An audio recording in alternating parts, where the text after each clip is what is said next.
Menurut data tahun 2000 hingga 2019 dari WHO, penyebab kematian nomor 1 di dunia adalah penyakit jantung.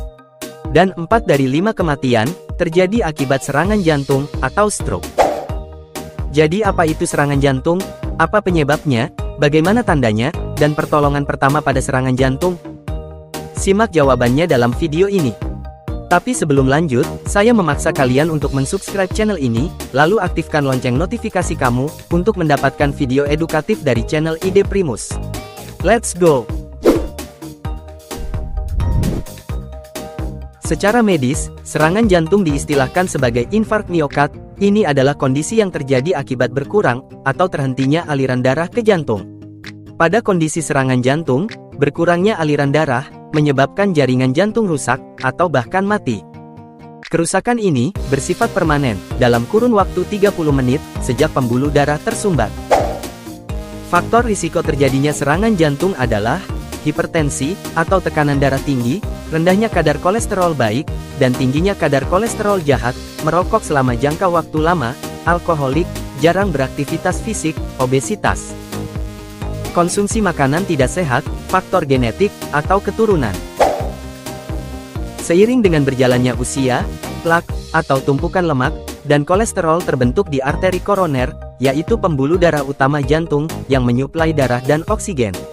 Plak ini terkadang menebal, mengeras, atau terinflamasi, pada akhirnya dapat menyebabkan penyumbatan.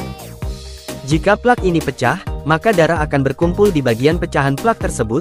Dalam hitungan beberapa menit saja, pembuluh darah akhirnya benar-benar tertutup dan oksigen tidak dapat sampai ke jantung. Penting untuk mengetahui tanda-tanda awal serangan jantung, agar penanganannya tepat waktu. Tanda-tandanya adalah tekanan yang tidak nyaman, sensasi seperti tremas, sesak, atau sakit pada bagian tengah dada, yang berlangsung lebih dari beberapa menit.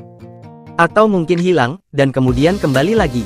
Rasa nyeri, atau tidak nyaman, pada area lain di tubuh bagian atas, seperti satu atau kedua lengan, punggung, leher, rahang, atau perut. Sesak napas yang dapat terjadi dengan, atau tanpa rasa tidak nyaman pada dada. Tanda-tanda lain termasuk, keringat dingin, mual, atau pusing. Apa yang harus kita lakukan, jika kita, atau orang di sekitar kita mengalami gejala serangan jantung? Jika serangan jantung terjadi pada diri kita sendiri. Pertama, tenangkan diri, dan jangan panik. Kedua, meminta orang terdekat untuk menghubungi IGD terdekat. 3. Longgarkan pakaian. 4. Duduk dengan posisi yang nyaman. 5. Jika sebelumnya diresepkan aspirin oleh dokter, segera konsumsi aspirin, dengan cara dikunyah, agar dapat bekerja lebih cepat. Aspirin berfungsi memecah gumpalan darah, yang menyebabkan tersumbatnya pembuluh darah. 6. Jika tidak dirasakan aspirin, namun sebelumnya dirasakan nitrogliserin oleh dokter, segera konsumsi, dan meletakkannya di bawah lidah. Nitrogliserin dapat mengurangi rasa sakit pada dada. Jika serangan jantung terjadi pada orang lain. Pertama, hubungi IGD, atau rumah sakit terdekat. Kedua, posisikan penderita dalam posisi duduk dengan lutut terlibat dan bersandar ke tembok di lokasi yang bebas dari bahaya. 3. Longgarkan pakaian, dan tenangkan penderita. 4. Jika penderita memiliki nitrogliserin, minta penderita untuk mengonsumsinya dan meletakkannya di bawah lidah. Namun, jika penderita tidak membawa atau dirasakan nitrogliserin, jangan memberikan obat apapun tanpa instruksi dari profesional kesehatan. 5. Jika penderita kehilangan kesadaran, dan kalian terlatih melakukan resusitasi jantung paru, maka silakan lakukan. Jika tidak terlatih, dan tidak ada tenaga medis yang bisa membimbing, maka jangan lakukan.